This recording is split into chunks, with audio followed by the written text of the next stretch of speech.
I wish you'd listen.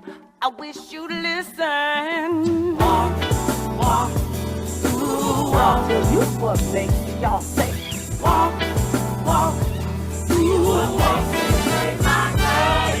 It's that folk back then who would travel great distances to secure a future of positive instances. And though the journey was filled with danger, keeping faith in what's unseen to my people is no stranger. Did I mention all the miles that they covered in search of their hopes and dreams to discover? Seeking a life free of grueling labor and an opportunity to taste the city flavor. The way that it moved people out from the shared proper life of the South. The fact that without Jim. So welcome to another episode of the Bronzeville Trail Task Force Recapturing and Making History show. Today I am so excited because I have two of my fellow board members here with me today. We got our chair, who is Mr. Walter Freeman, and our vice chair, Mr. David Ali. You're going to love today's show because what we're going to do is I'm going to talk to these two amazing men and we're going to talk about their connection to Bronzeville. We're going to talk about how each of them came to be connected with our executive director, John Adams. And we're also going to highlight some of the work that we have done to date in the community from Bronzeville all the way to Congress, and you'll hear about that. So let's start with you, our chair, Walter. Tell us about your roots in Bronzeville. Okay, well, my roots started, I was actually born in Bronzeville on 42nd and Langley. Wow. We moved south when I was 3. And once I graduated college, started a family, I moved back in 1999. And during that time in the 90s, I got involved with house tours. So we hosted thousands of individuals coming to Bronzeville we had a campaign to restore Bronzeville. So that's when it started. That's perfect. That's perfect. Okay, David, what about you? Born and raised, Gloria. Born and raised in Bronzeville in 1961. Michael Reese Hospital. Wow. Wow. Yeah. Wow. Yeah. And so my connection with Bronzeville is very personal. Very, very personal. And the way I met John was John actually contacted me through Facebook Messenger, which is strange. Facebook has been good for something. Yeah. Yes. He contacted me through Messenger, and I normally don't answer calls like that because I don't know who they are.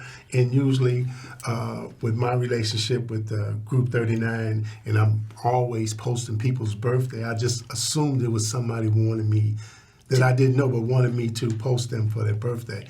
So for some reason, I answered that call that day. And John got to explain to me who he was and what he was trying to do with the trail. And I just figured, if you crazy enough to try to pull that off, then I'm crazy enough to try to help you. Yes. And so that's how that relationship began. That's awesome. With John. How did you get connected with John? Okay, so I own a printing business, and John was working with Rainbow Push. So I was a vendor there. And so I had actually a good relationship with them at Rainbow Push, and he knew that I was involved in some way in Bronzeville. I wasn't really involved in a lot of community work. Okay. But so he figured that because I have some political ties to the alderman, that it would be a good fit. And once he made the call, it triggered something in me because I was only focused on family and business and not community at that point. So I felt like it was a calling, like, okay, it's time for me to get involved. And then, and since I've been on the team, met Dave, didn't know Dave from the Man on the Moon. and now we like a tag team now. Yes. So we're going to make this project happen. Yes. So you know what? This is even a question I had on here, but the work that we've done on this trail, the way that he brought the people who are on our board together, it feels like, I know I'm here for the education part. You're here for the community connection and for the business part. You're here for your community and your social stuff.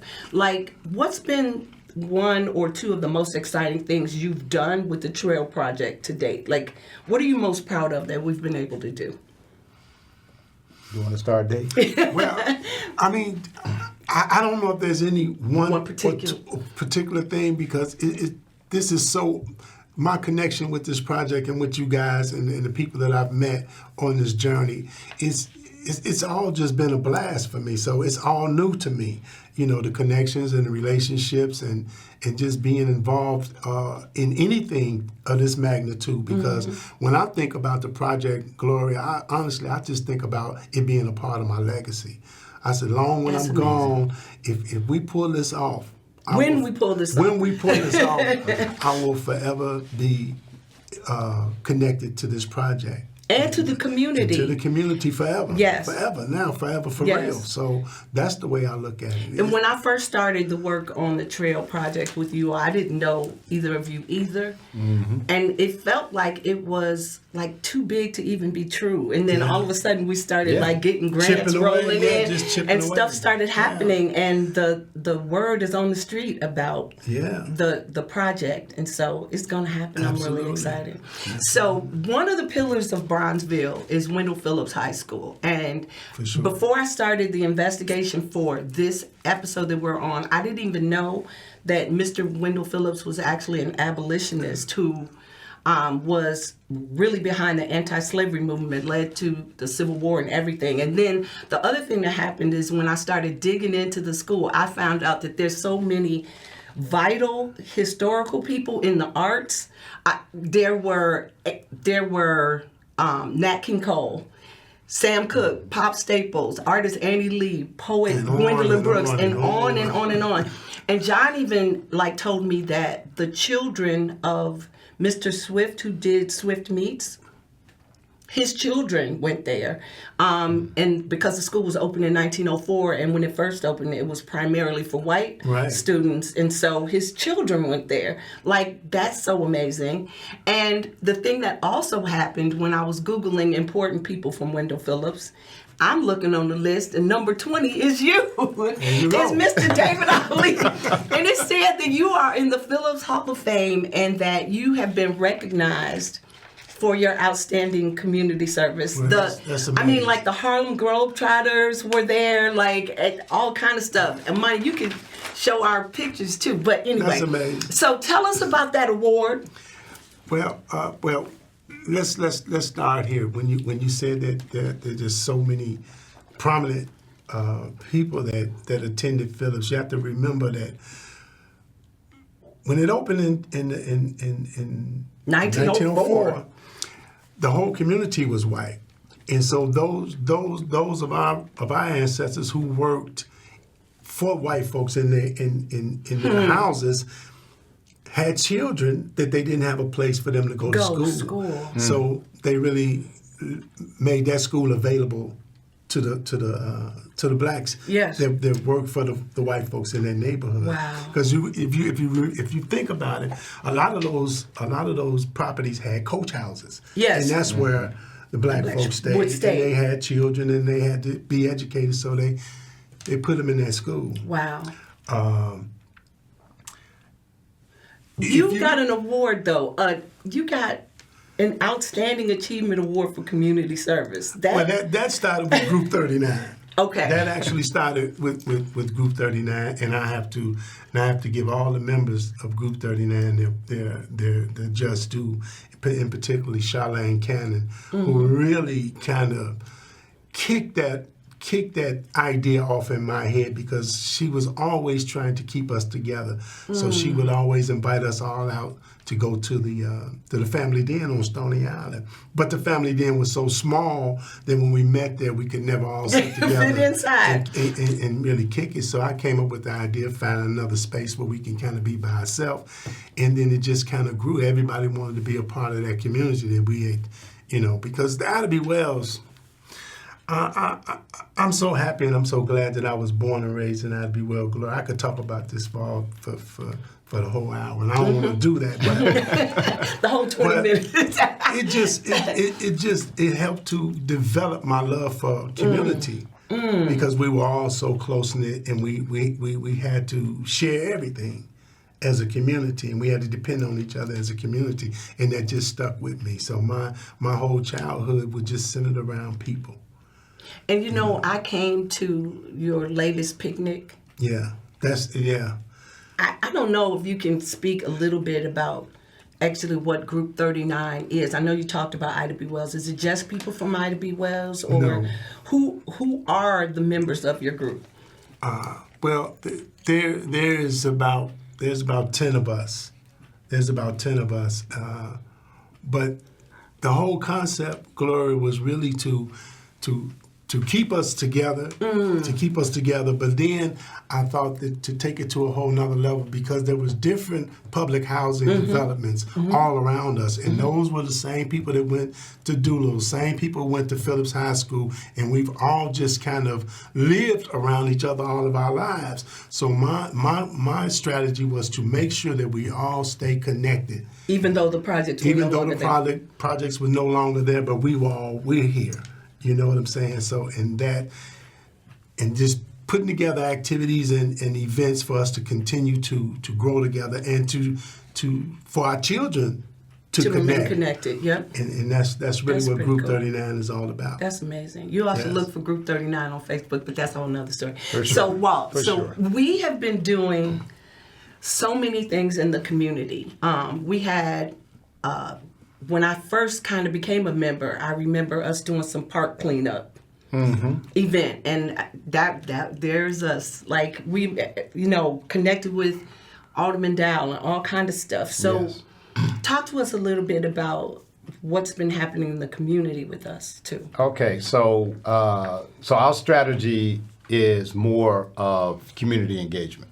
So and we've been doing an amazing job with media, just actually getting the news to talk about our story.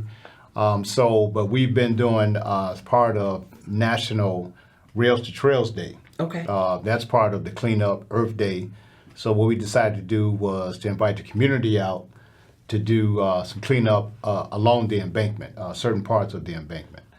And then also we have several fundraisers. We have a concert in September. We actually, and something that we don't really highlight is with the aldermen, during the holidays, we give away turkeys. I Yeah, mean, we it got don't- those pictures. We got them. Right. It don't seem like that's significant, but But it the is. Oh, but it seniors is. love that. It is. And so we give away shirts, and they're like clamoring. And so, and one of the things we wanted to do was encourage the seniors because of the proximity. There are so many senior buildings in close proximity to the project that we want to be inclusive to that. And so we've just really been just trying to keep the word out through our fundraising efforts. We've had walks and tours in Bronzeville. We've taken seniors and others to the 606 to the to the other trails to see how they've done their to the other trail, so that at least people can get a vision of what Bronzeville Trail is going to look like. Yeah. And the possibilities. And all of the possibilities. So we're excited that the project is moving, and then we're just trying to continue those efforts. I love it. So I feel like one of the things that makes us different, even from the other trail movements, is the fact that the way that we engage the community when we do what we do. We looked at other trail projects. We've done all kinds of other stuff around the city. Either of you want to speak to things that we're learning about what the community is saying they need when we do our work? Like, what have you learned from the people that we've worked with that they're excited about in terms of the trail? Well, I'll start by saying this, that it's kind of amazing that a structure that runs through the heart of Bronzeville is so huge and so old that a lot of people, and even myself, Never I've been in that knew it was community. there. I knew it was there, but you see it so much. I've seen it all my life because, like I said, I was born down there.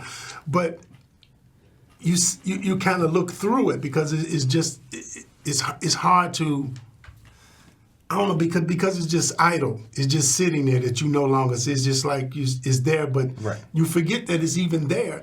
And so when John was first explaining to me what he was doing, I had to kind of really think about what is he talking about? You know what I mean? But I've been seeing this structure all of my life. Yes. Right. So when we go through the community and we let people know exactly what we're doing, some of them that has been down there as long as me and longer than me, but because it's never been utilized in our lifetime.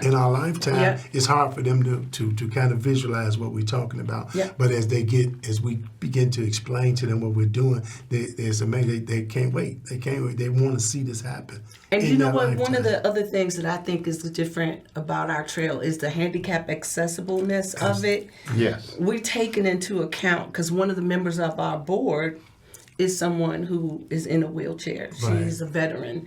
And she wanted to make sure that we kept that in mind as we do this work. And so the accessibility of it for people who are seniors or people who are, in need of having, I think that makes ours different. I think the other thing that's going to make ours different is just the history of Bronzeville being incorporated into the structure itself. Art, I can't wait to see what that's going to look like. For sure. So even this past Saturday, we were at the Chicago 1919 race riots massacre thing, and just seeing all those people who were there and hearing from including the mayor and all the people who were there, like it feels like we're part of something bigger that's happening in the community. You're absolutely right. You're absolutely right. So can you talk about the partnership with Congressman Jackson and his introduction of our bill to commemorate Major Taylor and his, I don't even know what to call his impact on us as a country, on cycling, on all of that. Like, what has that been like for you? Well, that's been amazing for me. And this was, and I have to say, John takes the credit for this. Yes. So, because of the project, it's becoming bigger than us. We know that this is a health initiative. So we wanted to be inclusive of, runners, bikers, walkers, like you said, seniors, and the like. So John had this idea to do a Major Taylor park. And so part of our efforts with raising funds is to raise funds for a commemorative statue for Major Taylor. And then from there, the thought came about with doing this Congressional Gold Medal for Major Taylor. So reached out to the newly elected 1st District Congressman Jackson. Yes. And he thought it was a great idea. And so from there, it just kind of snowballed. So now we have approximately 71 representatives that have signed on to the bill, and I believe it's 2 senators, and it has some traction now. And Congressman Jackson, he saw this as an opportunity because he's a member of the Major Taylor Cycling Club. Yeah. So he saw it as an opportunity for him to kind of push the agenda, for his own interests and also for the community. So we're excited that it is moving, and we figure another year or so on that, and we should be standing in Congress celebrating that bill. That's amazing. Yeah. So and what about this project? Just has so many layers to it. We started off with one thing in mind, and that was just simply getting that repurposing that Kenwood L line, and it's just kind of snowballed into other ventures. And so it's been amazing. It's been an amazing journey. And you know what, for me, I think I've just learned so much, even though we're all volunteers. Right. And we work really hard and put in a lot of hours, you two especially. Work really hard and put in a lot of hours. I had never even heard of Marshall Major Taylor prior to this. I lived on Drexel and walked past that embankment thing and didn't even know, even though the mural is on there, didn't know. Right. Like and exactly the fact what that was. His last residency was at the Wabash Y. At the Wabash Y. And I had no idea. It was never taught to me in school. Never. So any final thoughts for people about ways that they could either join us or participate in our events, or I know that we got a Facebook page. I Right. want people to Definitely. go on our Facebook Yes. page so that you can see all the things that we're doing. But I also want people to feel like they can reach out to us to like join us on some of these things that we're doing. So tell me what you think. Well, yeah, definitely.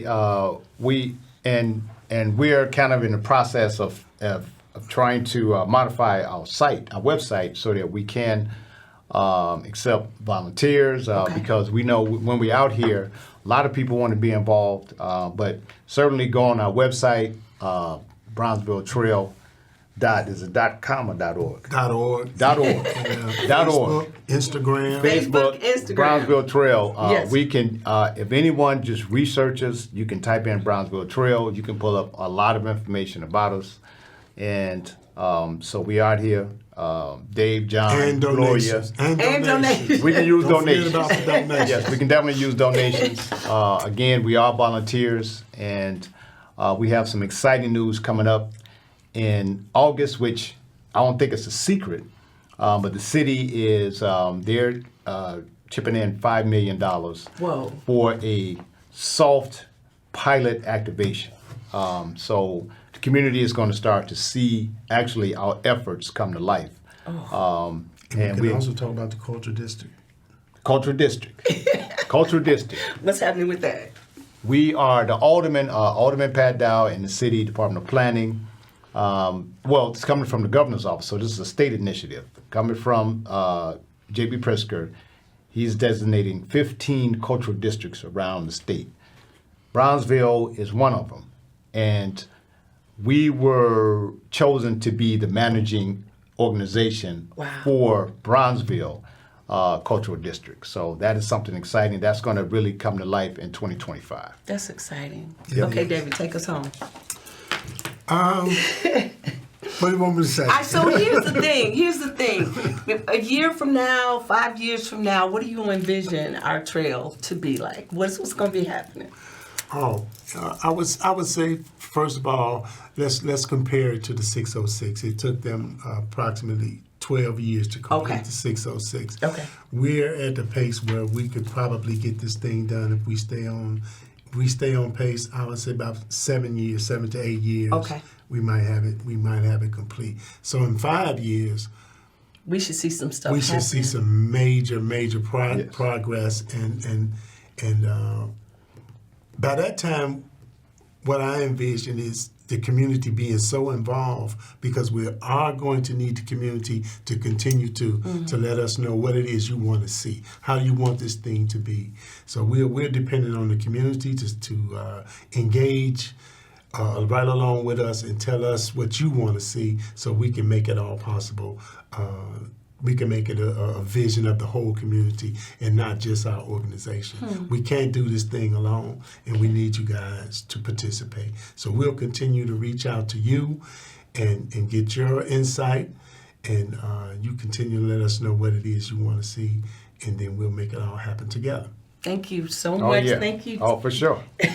I've never been a part of anything as Neither of us. community-based. Oh, yeah. Neither of us. As neither- this, as exciting, Right. it's a real thing, and like you said, leaving your legacy Yeah. Oh, yeah. on the city, like Yeah. That's huge. Yeah, I know. This is like a game changer. it's a game changer. And I just want to be change the able landscape of to Brownsville. still walk or run on it by the time. Yeah. Oh yeah, for sure. Yes. But thank you too so much for being with me, and thank you for all the work that you are guiding us through. And thank you, Gloria. Thank you, Gloria. You are vital. Trust and believe Thank you are you. vital Thank to this you. organization. Thank you so and, much. We're gonna all make it happen together. Thank you. And I forgot one thing, we do have a lot of history projects happening that I'm mostly involved Yes. with. Right. Yes. A lot of things that we've done at IIT and some more things that'll be coming. So those things will be on our Facebook page also. Right. If you take the time to go to that page to see those. But that's our show. That's it. Thank you so much. Man.